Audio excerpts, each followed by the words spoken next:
বড় একটি শ্বাস টেনে ফোনটা করলেন তমুনা মুসেরিজ্জে। তাকে হয়তো দত্তক নেওয়া হয়েছিল এ কথা জানতে পারার পর থেকেই এই ফোন আলাপের স্বপ্ন লালন করছিলেন তিনি। ফোনটা তিনি করেছিলেন সেই নারীকে যিনি তার জন্মদাতা মা বলে তার বিশ্বাস জন্মেছিল। এই ফোন আলাপ হয়তো তাকে রূপকথার মতো কোনো পুনর্মিলনই এনে দেবে না, তা তিনি জানতেন। তবে অন্য তরফের প্রতিক্রিয়া এতটা শীতল ও ক্ষুব্ধ হবে তেমনটাও তিনি ভাবেননি।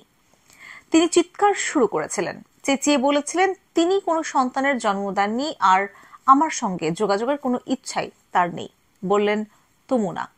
তমুনার মনে আছে এই প্রতিক্রিয়ায় তিনি যতটা না মন খারাপ করেছিলেন তার চেয়ে অবাক হয়েছিলেন বেশি। আমি যে কোনো কিছুর জন্য প্রস্তুত ছিলাম, কিন্তু তার প্রতিক্রিয়া আমার সব জল্পনা কল্পনাকে ছাড়িয়ে গিয়েছিল। তমুনা কিন্তু তখনই হাল ছেড়ে দিতে চাননি। কোন পরিস্থিতিতে তাকে দত্তক নেওয়া হয়েছিল তিনি তা জানতে চেয়েছিলেন। আরেকটি তথ্য তিনি জানতে চেয়েছিলেন যা কেবল তার মাই তাকে জানাতে পারতেন, তার বাবার নাম।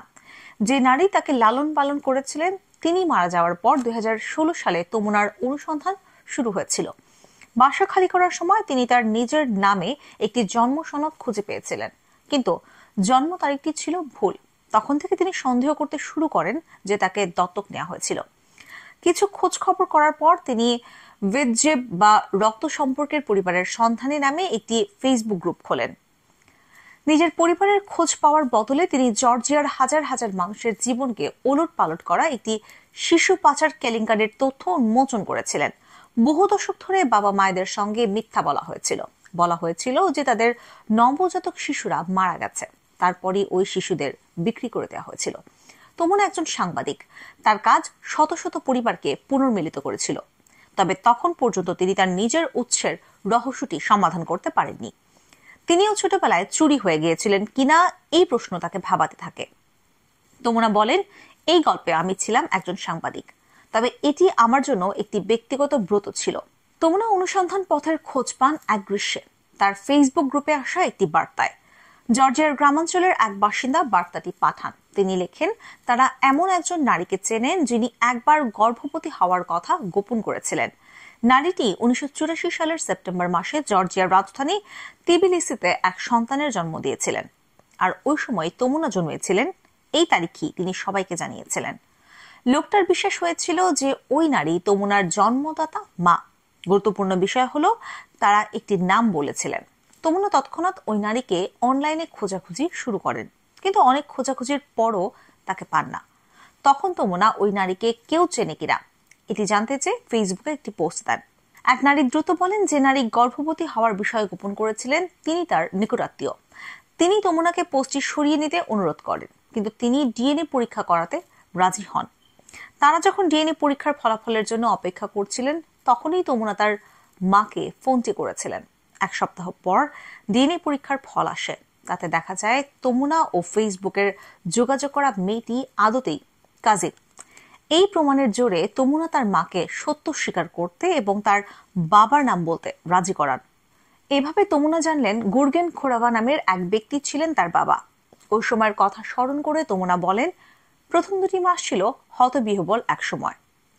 আমার জীবনে যে এমনটা ঘটছে তা বিশ্বাস করতে পারছিলাম না। আমি তাদের খুঁজে পেয়েছি, তা আমি বিশ্বাস করতে পারছিলাম না। গুর্গেনের নাম জানার সঙ্গে সঙ্গে তমুনা তাকে ফেসবুকে খুঁজে বের করেন। দেখা গেল যে ওই ভদ্রলোক সামাজিক যোগাযোগ মাধ্যমে তার গল্পটি দেখে আসছেন। বিচ্ছিন্ন পরিবারগুলোর মধ্যে যোগাযোগ ঘটনা নিয়ে তমুনার কাজ জর্জিয়া জুড়ে সুপরিচিত। তমুনা দেখে অবাক হলেন যে তিনি 3 বছর ধরে গুর্গেনের সাথে বন্ধু তালিকায় রয়েছেন।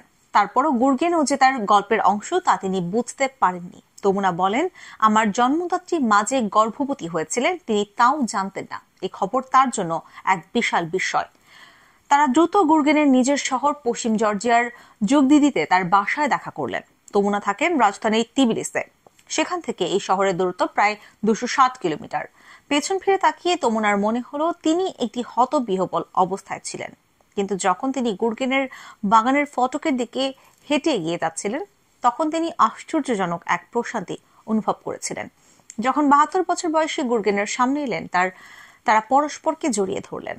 তারপর এক মুখ হাসি নিয়ে একে অন্যকে দেখার জন্য একটু থামলেন।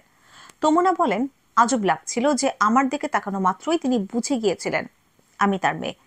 আমার মনে তখন নানা রকম আবেগ উথাল পাথাল করছিল।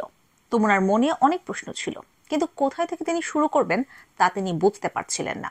তিনি বলেন, আমরা কেবল একসঙ্গে বসেছিলাম, একে অন্যকে দেখছিলাম এবং নিজেদের মধ্যে কোনো মিল খুঁজে বের করার চেষ্টা করছিলাম।